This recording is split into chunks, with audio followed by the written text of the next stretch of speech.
Gloire à toi, Seigneur. Merci encore une fois pour ce moment. Père, parle-nous encore et fais-nous du bien au travers de ta parole.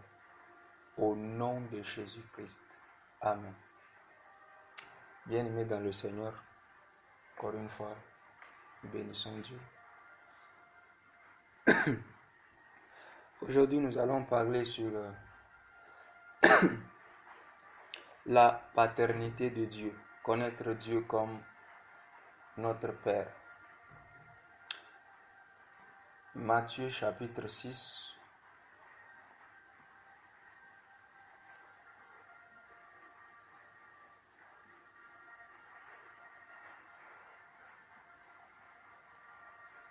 Matthieu chapitre 6, le verset 9. Voici donc comment vous devriez prier. Notre Père qui es aux cieux, que ton nom soit sanctifié. Matthieu chapitre 6, le verset 9. Voici donc comment vous devez prier. Notre Père qui est aux cieux. Aujourd'hui, nous allons parler sur la paternité de Dieu. Dieu est mon Père. Tout au long de l'Ancien Testament, Dieu s'est révélé sous différents noms, sous différentes formes à son peuple. À Abraham, il s'est révélé comme étant le El Shaddai, le Dieu Tout-Puissant. Il s'est révélé à Moïse comme Jéhovah Nissi, l'Éternel ma bannière. Il s'est révélé à Abraham comme Jéhovah Jireh, l'Éternel qui pourvoit. Il s'est révélé à Moïse aussi comme étant l'Éternel, comme je suis. À Gédéon, il s'est révélé comme étant Jéhovah Shalom, l'Éternel paix. Donc, Dieu, tout au long de l'Ancien Testament, s'est révélé sous différents noms. Et chacun de ces noms comporte un aspect, un caractère de Dieu, une dimension de sa personne. Dans le Nouveau Testament, Jésus introduit une autre facette de la personne de Dieu. Et je crois que la plus grande révélation que Dieu, que le Seigneur nous a apportée au sujet du Père, c'est justement celle-là, de connaître Dieu comme étant notre Père, qui n'est pas seulement notre Dieu, qui n'est pas seulement notre Seigneur, mais notre Père. Et vous verrez que le Seigneur, tout au long de son ministère, lorsque vous lisez les évangiles, vous verrez que chaque fois, il appelle Dieu mon Père, mon Père, mon Père, mon Père, mon Père. Le seul moment où il a appelé le Père Dieu, c'est lorsque sur la croix, quand il a crié, mon Dieu, pourquoi m'as-tu abandonné? Mais chaque fois, vous verrez que quand il veut prier, il dit, Père, dans le jardin d'Éden, il dit, s'il est possible que cette coupe s'éloigne de moi. Devant la tombe de Lazare, il a dit, Père, je te loue de ce que tu m'exauces toujours. Il dit, Père, je te rends grâce de ce que tu as caché ces choses aux grands, mais tu les as données aux enfants. C'était une chose qui était constamment dans la bouche du Seigneur. Père, Père, Père, Père. Et cette façon d'appeler Dieu était un scandale aux Juifs, de sorte qu'ils ne supportaient pas cela quand Jésus disait Dieu mon Père. Et ils ont voulu le lapider à plusieurs reprises à cause de cela. Ils ont dit, il appelle Dieu son Père. Non, il ne peut pas être ton Père. Pourtant, connaître Dieu comme son Père, la paternité de Dieu, permet à ce que lorsque nous nous approchons de lui sans crainte. Et cela a toute son importance puisque la manière dont nous voyons Dieu détermine comment nous recevons de lui. La manière dont nous voyons Dieu détermine ce que nous recevons de lui. Puisque notre façon de voir Dieu, notre manière de voir Dieu peut limiter Dieu, peut limiter l'action de Dieu dans notre vie. Dans Jean chapitre 4, Jésus parle avec la Samaritaine. Premièrement, lorsqu'elle voit Jésus, elle dit « Ah, tu es un juif. » Les juifs n'ont rien à voir avec les Samaritains. À cause de la manière dont le Seigneur était habillé, à cause de sa façon de parler, tout ce qu'elle a vu en lui, c'était un juif. Mais la discussion a évolué un moment et le Seigneur a commencé à lui dire « Je vois que tu as eu 5 maris. Et celui chez qui tu es même n'est pas ton mari. » En ce moment, elle dit, « Ah, je vois que tu es prophète. » Vous voyez, elle voit maintenant une autre facette. Elle ne le voit plus comme étant un simple juif, mais elle voit maintenant un prophète. Pourtant, le Seigneur est bien plus que cela. La discussion va évoluer un moment. Elle dira, « Ah, tu es donc le Christ, le Messie. » Parce que Jésus va se montrer à lui tel qu'il est. Jésus va se révéler à elle et elle va se rendre compte que je suis en train de parler avec le Christ, le Messie. Et c'est à ce moment-là qu'elle va croire en lui. C'est à ce moment-là qu'elle obtiendra la rédemption. Pourquoi? Parce que ce n'est qu'à ce moment-là qu'elle a vu tel qu'il est. Pourtant, au départ, sa perception du Seigneur pouvait s'arrêter seulement à un simple juif. C'est pourquoi Jésus dira, tout est possible à Dieu. Aux hommes, cela est possible, mais à Dieu, toutes choses sont possibles. Maintenant, il dit, tout est possible à celui qui croit. Ah. Donc, ce qu'il est en train de dire, c'est ceci, c'est que, en ce qui concerne Dieu, il peut tout. Mais ta foi est ce qui détermine ce qu'il peut faire dans ta vie. Ce que tu crois que Dieu est capable de faire, c'est ce qu'il fera dans ta vie. Je disais que la manière dont nous voyons Dieu détermine comment nous recevons de lui et même comment nous nous approchons de lui. Dans une famille, vous voyez, il y a des personnes que nous connaissons. De loin, quand tu les vois, elles ont l'air très méchantes. Elles ont l'air très méchantes. Tu as peur de t'approcher. Tu as peur même de demander quelque chose. Mais, vous allez voir qu'à la maison, les enfants n'ont pas peur de lui. La manière dont les enfants parlent avec lui, tu te demandes si c'est la même personne. C'est parce que ces enfants savent que lui, c'est mon père. C'est pourquoi de tous les disciples, vous allez voir que Jean, on nous dit que Jean se couchait même sur le Seigneur. Jean se couchait sur lui. La manière dont nous voyons Dieu. Donc Dieu est notre Père. Nous devons inculquer, garder cela en pensée chaque fois que nous nous approchons de Dieu. Dieu est notre Père. Dieu est notre Père. Nous allons lire un passage et je vais commencer.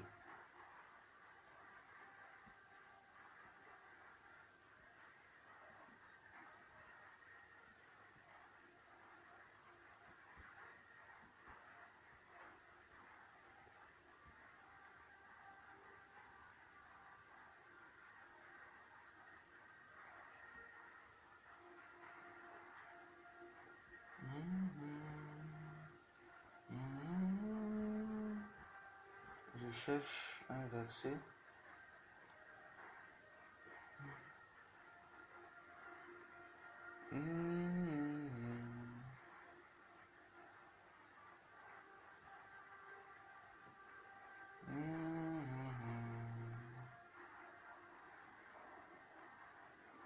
Jean chapitre 16, le verset 27.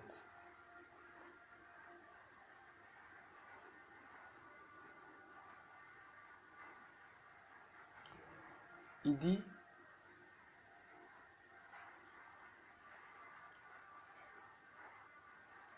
Jean chapitre 16, à partir du verset 26, à partir du verset 26, nous allons lire deux versets, 26 et 27. Jésus parle et dit, en ce jour, vous demanderez en mon nom, et je ne vous dis pas que je prierai le Père pour vous, car le Père lui-même vous aime, parce que vous m'avez aimé et que vous avez cru que je suis sorti de Dieu. Il dit, car le Père lui-même vous aime. Car le Père lui-même vous aime. Dieu est mon Père. Généralement, nous avons une fausse assurance, ou disons une mauvaise manière d'approcher Dieu.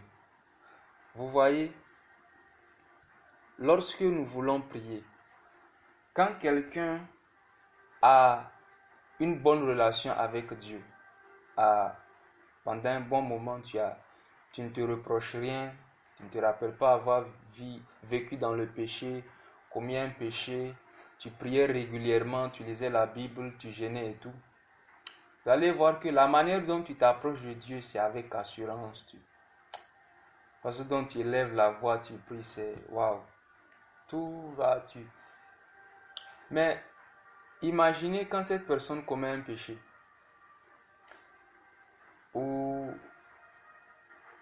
Imaginez quand cette personne commet un péché.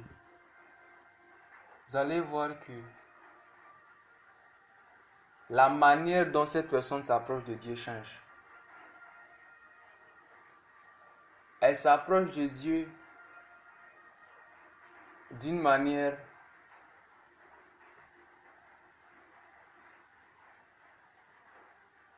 telle que elle a l'impression que Dieu a un autre regard sur lui, que Dieu la voit différemment. Alors que, au départ, en réalité, notre assurance, lorsque nous nous approchons du Père, n'a rien à voir avec ce que nous avons fait ou pas.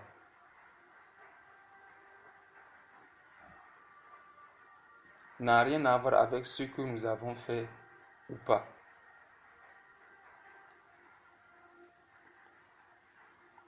La Bible dit, car le Père vous aime. Car le Père vous aime. Et vous savez quoi? L'amour de Dieu pour nous est constant.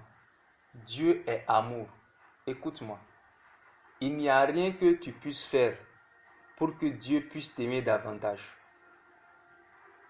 Et il n'y a rien que tu puisses faire pour que Dieu puisse t'aimer moins. C'est-à-dire, il n'y a rien que tu puisses faire qui fera que Dieu va t'aimer moins. Il n'y a aucun péché que tu vas commettre et ça fera que Dieu va t'aimer moins. Rien. Son amour pour toi est plus fort que tous les péchés que tu peux commettre. Suivez-moi bien. Je vais équilibrer ça. Parce que à ce stade, quelqu'un peut penser que je suis en train de dire, ah, on peut vivre dans le péché. C'est pas ce que je suis en train de dire.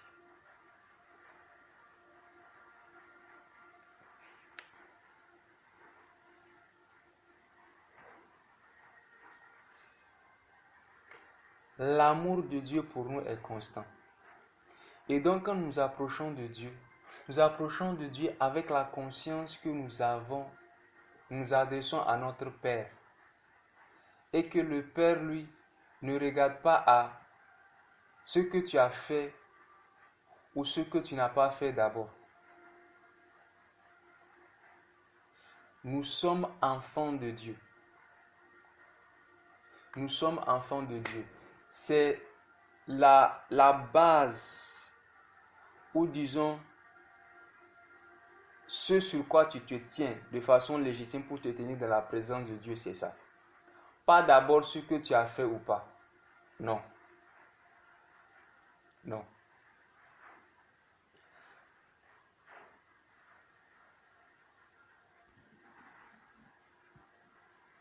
Dieu est notre Père, ça c'est un. Ensuite, quand nous nous tenons devant Dieu, c'est sur la base de l'œuvre que Christ a accomplie et achevée à la croix pour nous. Lorsque je me tiens devant Dieu, je me tiens dans le sacrifice de Jésus-Christ et non pas sur mes mérites à moi.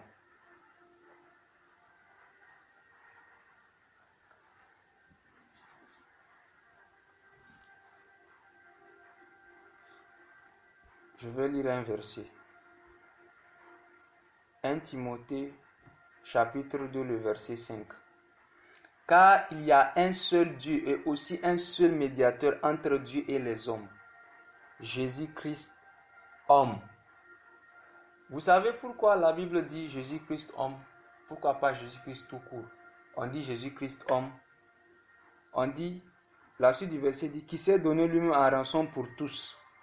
C'est là le témoignage rendu en son propre nom. Qui s'est donné lui-même en rançon pour tous. Vous savez pourquoi on dit Jésus-Christ homme? Je vais vous expliquer. On va lire un autre verset et vous allez comprendre.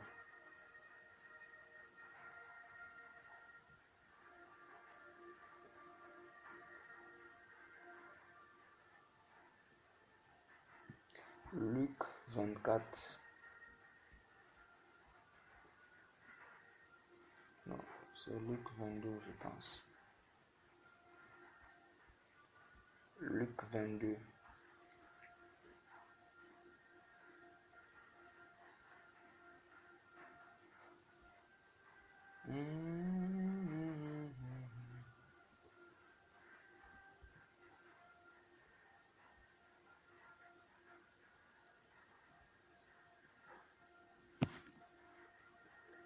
Laissez-moi fouiller, excusez.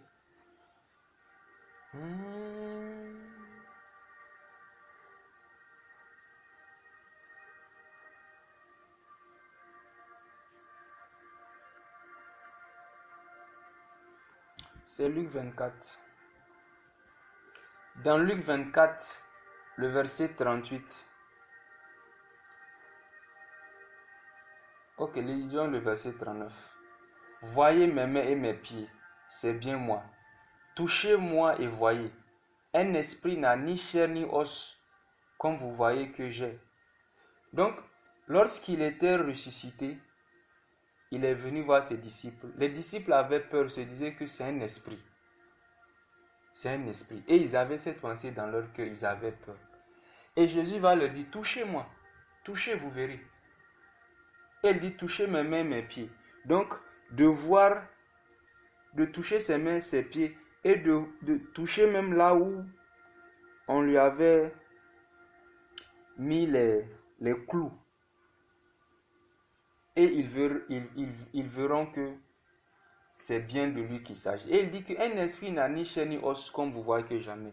Donc, vous pouvez toucher la chair et l'os. Il s'agit bien de moi. Il s'agit bien de moi.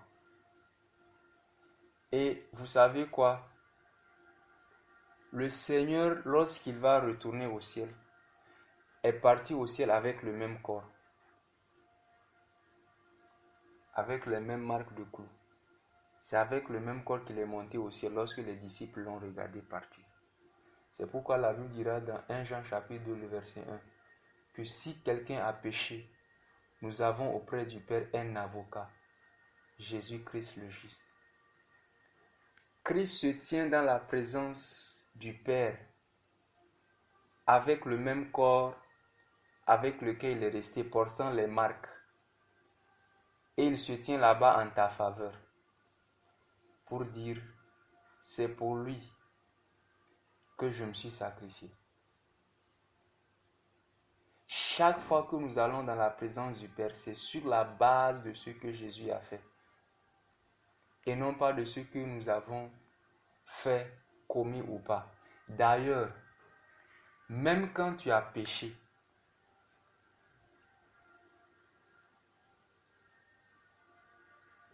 parce que souvent lorsque les gens ont péché, le péché a tendance à éloigner les gens de Dieu. Ils vont pécher et ils refusent de prier parce que quand ils viennent prier, chaque fois écoutez-moi, quand tu pries et que tes péchés, il y a tes péchés, tu reviens te rappelles de tes péchés et que ce n'est pas pour que tu repentes, ça crée la condamnation et tu cesses de prier. Ce n'est pas Dieu qui fait ça. Ce n'est pas Dieu. Et généralement, ce que les gens font, c'est qu'ils partent, ils cessent de prier et ils s'en vont. Or, c'est dans ton intérêt de rester là. Parce que chaque fois que tu reviendras pour prier, cette même chose fera que tu vas te lever et partir sans avoir fini de prier. C'est comme quand tu décides de prendre une route, mais qu'il y a un obstacle sur le chemin. Tu auras parcouru un bon moment, arrivé au niveau de l'obstacle, au lieu de franchir l'obstacle, de continuer, tu décides de faire demi-tour et de retourner à ton point de départ. Le jour où tu vas décider de revenir, tu vas rencontrer le même obstacle. C'est la même chose dans la prière. Plutôt que de te lever et dire j'ai péché, reste là et résous ce problème. La Bible dit si nous avons péché, nous avons auprès du Père un avocat. Rappelle-toi, l'amour de Dieu pour nous est constant. Et Christ s'est sacrifié, a versé ton sang. Écoute-moi. Le sang de Jésus est toujours disponible pour effacer les péchés. Même ceux que tu vas commettre dans l'avenir, le sang de Christ est là pour les effacer. Plutôt que de te lever et partir, reste là. Et d'ailleurs, écoute-moi. Chaque fois que l'ennemi viendra pour te condamner, te dire, ah, tu as péché, tu as fait ça, tu es sale, tu es ceci, tu es cela. Dans une famille où si un père se met à gronder son enfant par rapport à une chose qu'il a faite, et un étranger venait, qui n'a aucun lien avec le membres de la famille, un étranger vient de nulle part et commence à condamner l'enfant. Toi, tu es quelqu'un de mauvais. Ah, tu es quelqu'un de mauvais. Ce que tu as fait, ton père va te chasser. Ton père va faire ci. Quelle sera votre réaction? Ou disons, quelle sera la réaction de l'enfant?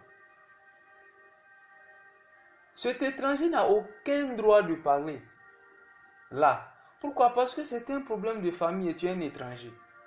Chaque fois que l'ennemi vient te dire, oh non, tu as péché, tu as fait ça, il n'a aucun droit.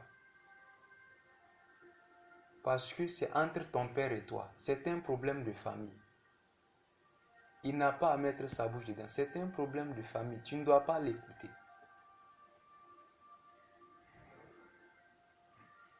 Si nous confessons nos péchés, il est fidèle et juste pour nous les pardonner et nous purifier de toute iniquité.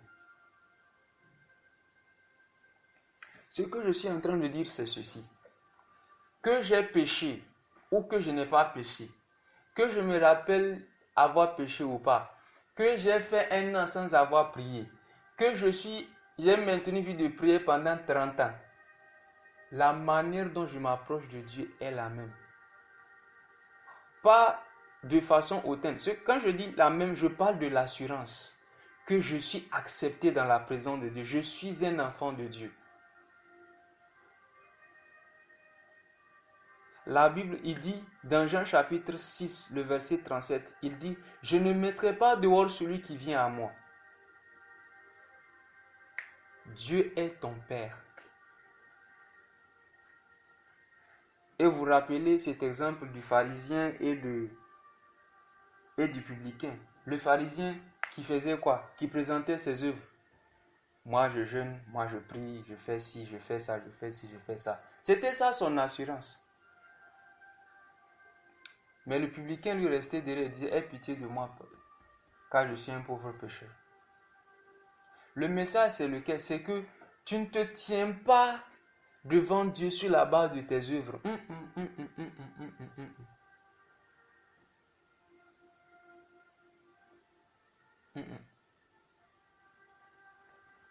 Nous allons lire un autre passage.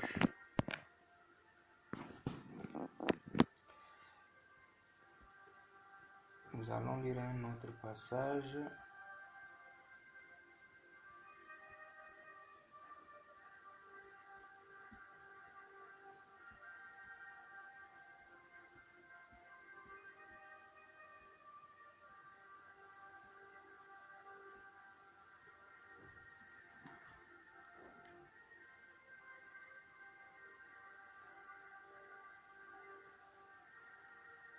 Nous allons lire l'histoire du fils prodige.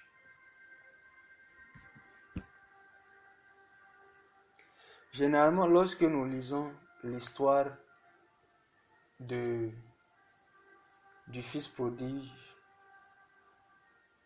et de l'aîné, nous avons tendance à condamner le fils prodige.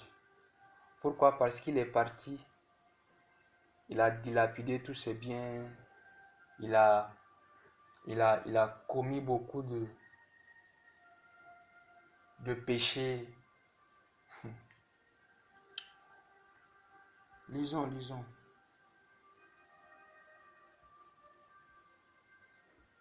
Luc chapitre 15, à partir du verset 12. Le plus jeune dit à son père, « Mon père, donne-moi la part de bien qui doit me revenir. » Et le père les partagea son bien. Peu de jours après, le plus jeune fils, ayant tout ramassé, partit pour un pays éloigné, où il dissipa son bien en vivant dans la débauche.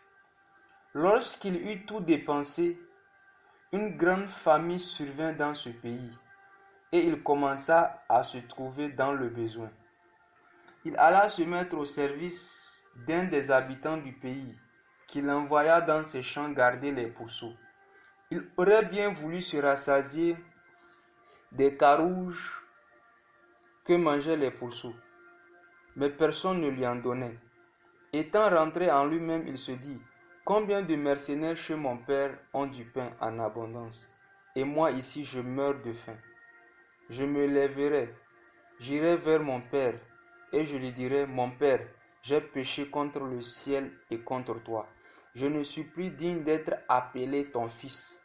Traite-moi comme l'un de tes mercenaires. » Et il se leva et alla vers son père. Comme il était encore loin, son père le vit et fut ému de compassion. Il courut se jeter à son cou et le baisa. Le fils lui dit, « Mon père, j'ai péché contre le ciel et contre toi. Je ne suis plus digne d'être appelé ton fils. » Mais le père dit à ses serviteurs, « Apportez vite la plus belle robe et l'en revêtez. Mettez-lui un anneau au doigt et des souliers aux pieds. Amenez le veau gras et tuez-le. Mangeons et réjouissons-nous. Car mon fils que voici était mort, et il est revenu à la vie. Il était perdu, et il est retrouvé. Et ils commencèrent à se réjouir. Or le fils aîné était dans les champs.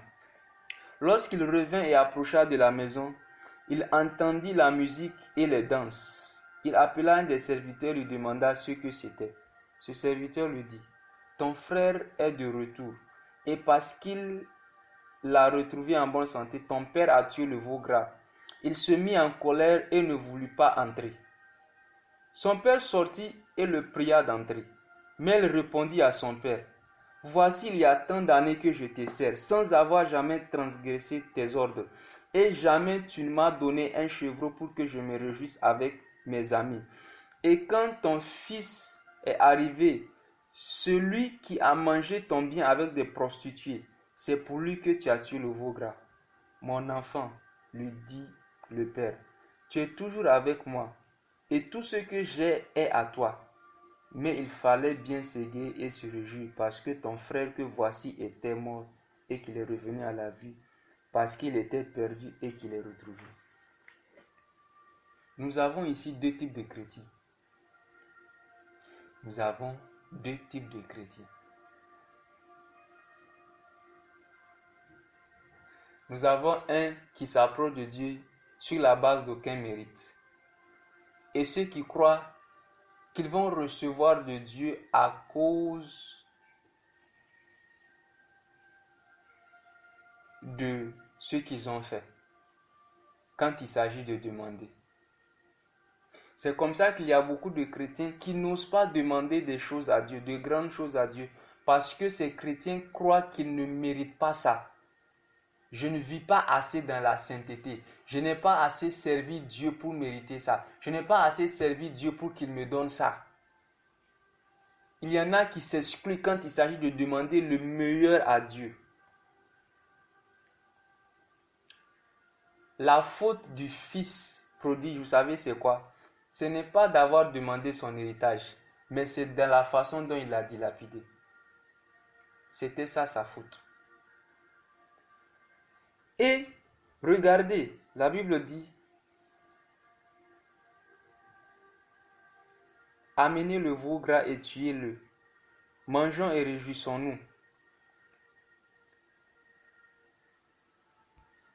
Non, avant cela, plus haut.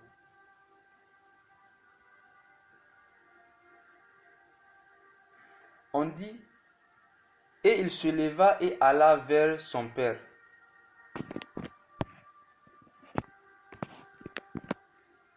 Comme il était encore loin, son père le vit et fut ému de compassion. Il courut, se jeta à son cou et le baisa. Il se leva et alla vers son père. C'est ce que nous faisons quand nous prions. Je vais vers mon père, je parle à mon père. Et la Bible dit, comme il était encore loin, il était encore loin. Son père va courir, on dit ému de compassion. C'est ce qui se passe. L'amour de Dieu fait que ses entrailles sont émues de compassion pour nous. Et il a couru pour aller vers lui. Et le père s'est jeté à son cou. Avant même qu'il ne dise quoi que ce soit, le père s'est jeté à son cou en le voyant venir parce que le père a compris. Le père s'est jeté à son cou. Vous voyez, c'est la même chose que Dieu fait. Quand tu pries, beaucoup de chrétiens vivent dans la condamnation. Non, Dieu ne te condamne pas. Dieu ne te condamne pas.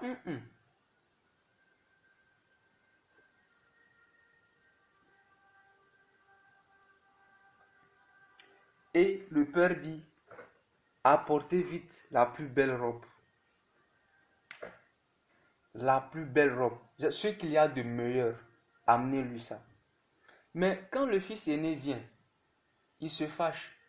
Et la majorité des chrétiens sont comme le fils aîné. Je te sers depuis longtemps, Seigneur. Je prie beaucoup. Je jeûne beaucoup. Je fais ci, je fais ça. Mais moi, tu n'as jamais fait ça pour moi. D'abord, la faute de l'aîné, c'est qu'il n'a jamais demandé. Il n'a jamais demandé. Il se dit parce que je fais, le Père va faire. Il n'a jamais demandé. Il s'est fâché. C'est ce qui se passe souvent. Vous voyez, on a cette habitude ou quand tu vois des chrétiens que tu connais qui ne vivent pas bien, qui ne sont pas aussi fervents que toi, qui ne sont pas aussi zélés que toi. Mais tu vois, Dieu les bénit. Ils réussissent leurs examens pendant que toi, tu sers beaucoup Dieu, tu fais tout. Mais tu échoues. Ça ne marche pas pour toi. Certaines choses ne t'arrivent pas. Et des fois, tu dis, à certains moments, c'est ce qu'on dit. Même si on ne le dit pas tout haut dans le cœur, on dit, Seigneur, me regarde lui. Seigneur, je vaux mieux que la soeur là. Seigneur, comment est-ce qu'elle a réussi et puis moi? Seigneur, regarde la grâce que tu lui as accordée et moi. Et quand disons ça, nous parlons sur la base de notre vie. J'ai vécu une vie de sainteté. Je vis une vie de sainteté. Je suis propre. Je fais ci, je fais ça. Mais toi,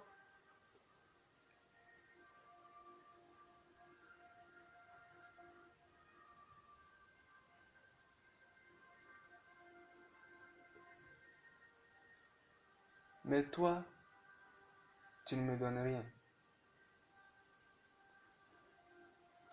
Mais écoutez ce que le Père dit. Il dit, tout ce que j'ai est à toi.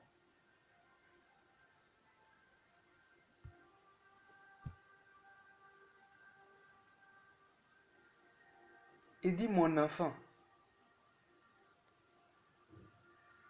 tu es toujours avec moi et tout ce que j'ai est à toi. Tout ce que j'ai est à toi.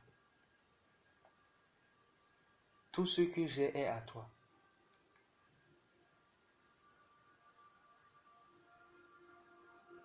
Tout ce que j'ai est à toi. Vous savez ce que ça veut dire? Ça veut dire que si tu ne profites pas, tu ne prends pas avantage de ce qui est à toi, si tu ne jouis pas de toutes ces choses, ce n'est pas ma faute, c'est toi. Tu t'exclus délibérément toi-même parce que tu crois que tu n'as pas assez fait.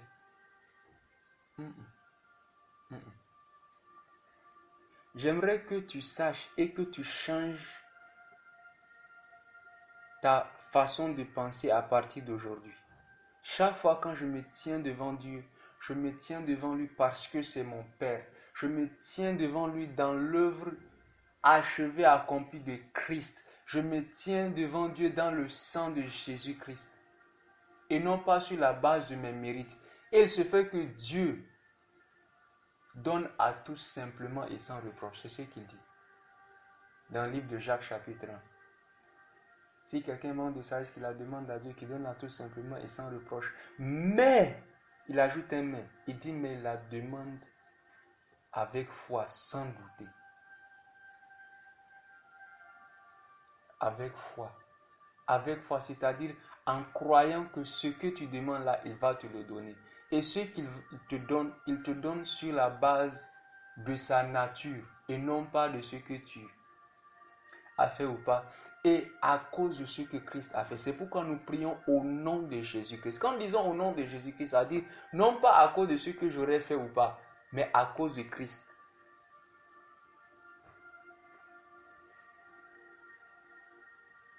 Et même s'il va te refuser quelque chose, à Christ, il ne va pas refuser.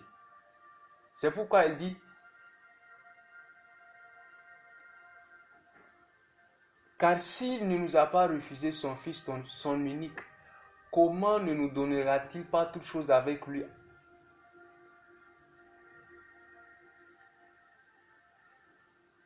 Comment? Écoute-moi.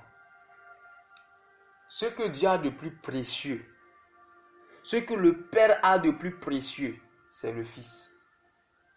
Et le Fils, il ne l'a pas refusé. Il ne l'a pas refusé pour toi. Il t'a donné le Fils. Il a livré le Fils en sacrifice pour toi. S'il peut donner ce qu'il a de précieux, de plus précieux, il peut te donner le reste aussi. Si Dieu doit te refuser une chose, c'est son Fils. Mais il ne l'a pas refusé. Alors cette histoire de « Oh non, Dieu ne m'exauce pas parce que ce que je suis en train de demander, il ne m'a pas exaucé parce que j'ai péché contre lui. » Mais si tu as péché, demande-lui de te pardonner. Si quelqu'un a commis un péché, nous avons auprès du Père un avocat, Jésus-Christ, le juste. Si nous confessons nos péchés, il est fidèle et juste pour nous les pardonner.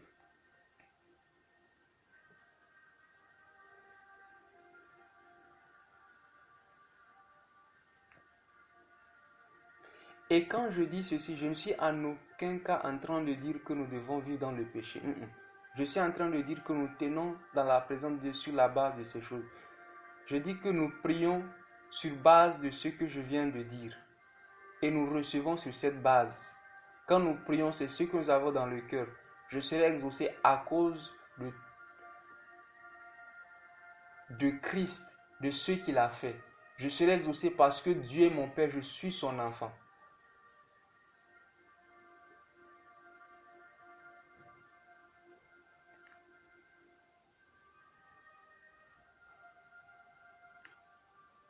Cela dit, ce n'est en aucune manière une raison de dire que nous, enfants de Dieu, devrons vivre dans le péché.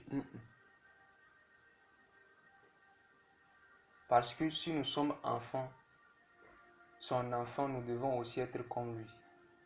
Il dit, soyez saints comme moi aussi je suis saint. Soyez saints dans toute votre conduite. La raison pour laquelle je ne vivrai pas dans le péché délibérément, la raison pour laquelle je vivrai une vie de sainteté, c'est parce que c'est la nature du Père et j'ai cette nature. Et j'ai cette nature.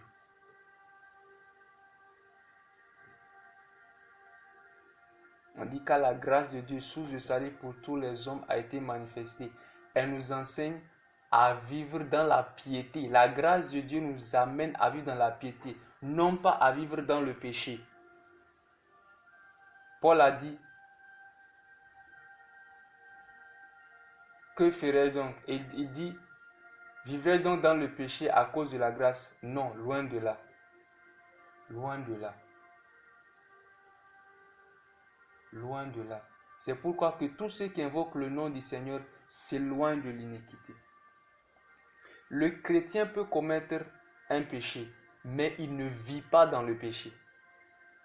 Il ne reste pas dans son péché. Non. Dieu est mon Père. Et le Père que nous avons, c'est un Père qui prend plaisir à donner. C'est un Père qui prend plaisir à donner. Chaque fois que tu t'approches de Dieu, approche-toi de ton Père. Je parle à mon Père. Chaque fois quand je suis prié, dis Père, je te rends grâce de ce que tu m'exauces toujours. Père, Père, c'est tout ce que vous entendez.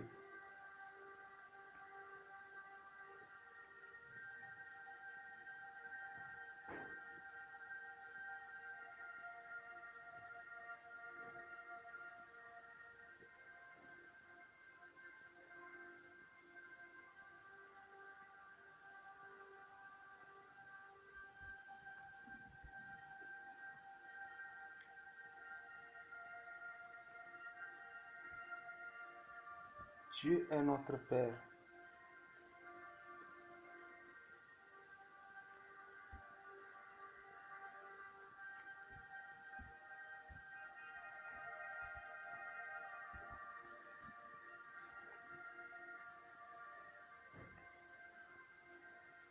Ainsi, lorsque nous prions, nous devons avoir la foi que notre Père nous écoute et qu'il prend plaisir à nous donner ce que nous lui demandons.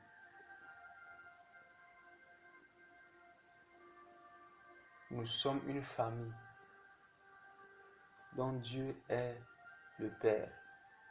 Et c'est ce que Jésus est venu nous introduire. C'est la facette de Dieu, la dimension de Dieu que Jésus est venu introduire à l'Église, qui est censée être une base pour notre prière. Chaque fois qu'on t'approche de Dieu, c'est sur cette base-là. Dieu est mon Père. Dieu est mon Père. Et chaque fois quand il parlait à ses disciples, il disait votre Père, votre Père. Il veut que cela reste, que cela s'enregistre dans leur mentalité, dans leur conscience, dans leur mémoire et qu'ils ne l'oublient pas. Je prie qu'à compter d'aujourd'hui, nous approchions de Dieu comme étant notre Père. Non pas comme étant des personnes qui se sentent condamnées, mais comme des personnes qui sont aimées, acceptées de Dieu. Au nom de Jésus-Christ. Amen.